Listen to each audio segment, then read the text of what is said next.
Info penting untuk pensiunan PNS mulai hari ini 19 Juli 2024 atau terakhir hari ini di hari kerja 19 Juli 2024 karena besok sudah libur.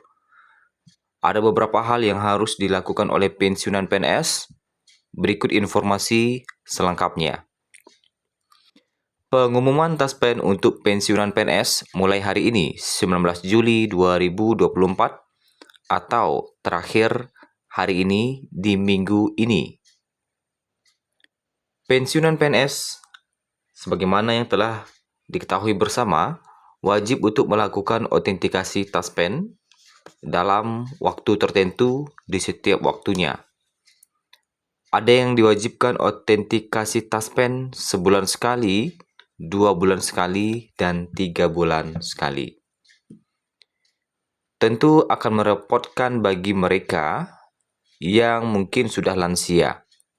Namun, ternyata Bapak Ibu bahwa dalam kondisi tertentu, para pensiunan PNS tidak perlu lagi harus melakukan autentikasi. Ya, dalam hal tertentu. Dalam artian, para Bapak Ibu pensiunan PNS tetap bisa mengambil uang pensiun mereka tanpa harus melakukan autentikasi taspen terlebih dahulu. Tentu hal ini hanya berlaku dalam kondisi tertentu. Salah satunya adalah ketika pensiunan PNS sakit dan tidak bisa autentikasi atau pensiunan PNS sudah uzur, ya. Nah, itu perlu melakukan pengajuan kepada taspen dulu. Nah, ketika seorang pensiunan PNS mengalami sakit atau uzur karena usia sehingga tidak bisa melakukan autentikasi taspen, maka ada langkah-langkah yang harus dilakukannya jika ingin tidak melakukan autentikasi.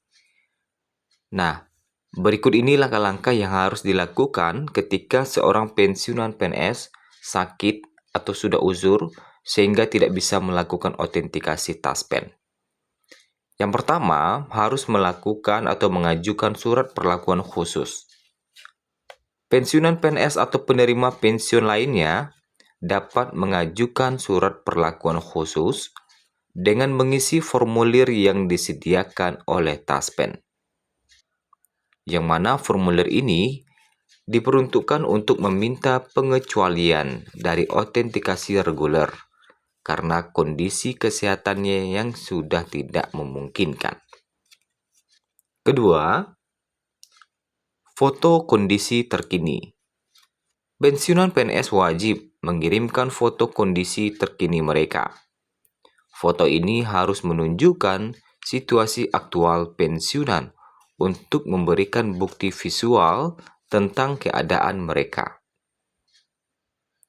Ketiga, foto kartu identitas. Selain foto kondisi tertentu, pensiunan juga harus mengirimkan foto kartu identitas. Ini bertujuan untuk memverifikasi identitas dan memastikan bahwa permohonan perlakuan khusus diajukan oleh orang yang benar. Keempat, mencantumkan nomor taspen. Pada formulir permohonan perlakuan khusus, pensiunan harus mencantumkan nomor taspen mereka secara tepat dan sesuai. Informasi ini penting untuk memproses permohonan dan memastikan bahwa data pensiunan sudah tercatat dengan benar. Kelima, mengisi formulir. Formulir tersebut harus dikirimkan kepada mitra bayar yang kemudian akan ditembuskan ke PT Taspen untuk proses lebih lanjut. Nah, jadi ada 5 poin yang bisa dilakukan agar Bapak Ibu tidak perlu autentikasi lagi setiap bulannya. Tetapi khusus bagi yang pensiunan sudah susah ya untuk melakukan autentikasi atau sudah sakit atau sudah uzur ya. sehingga tidak memungkinkan untuk melakukan autentikasi. Nah, selain autentikasi Taspen, dengan telah mengajukan formulir atau bagi pensiunan reguler yang melakukan autentikasi, tentu setelah semua urusan tersebut selesai akan mendapatkan gaji pokok dan tunjangan. Adapun tunjangan yang akan dibagikan nantinya ada tunjangan pangan dan tunjangan keluarga pensiunan.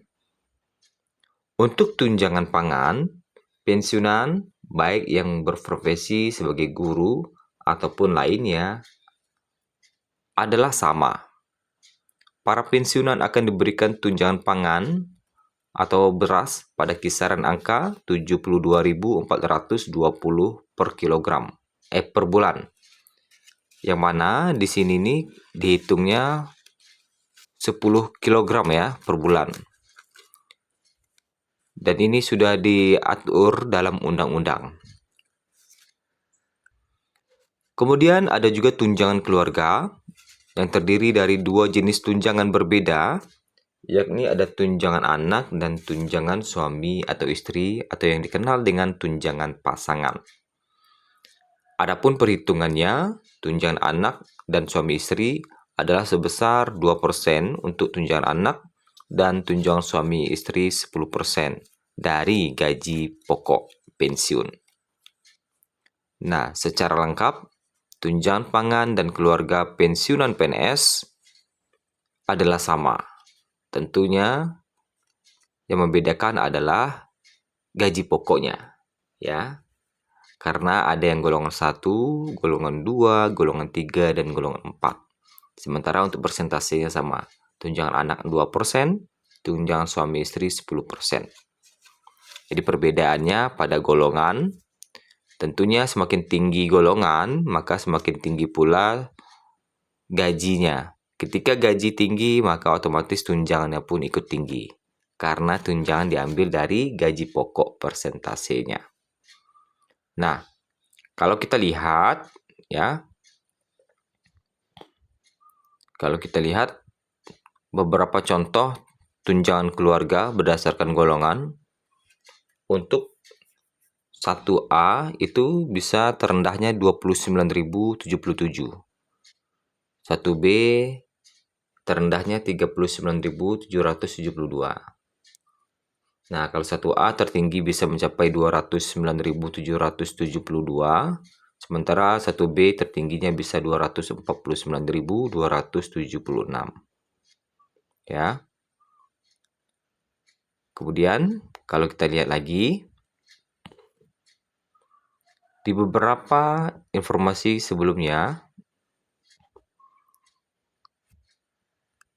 nah, itulah informasi kita pada pagi hari ini. Jadi, perpensiunan silakan lakukan autentikasi karena hari ini adalah terakhir 19 Juli 2024, hari terakhir kerja bagi Bapak Ibu yang akan melakukan autentikasi di kantor atau pengurusan di kantor.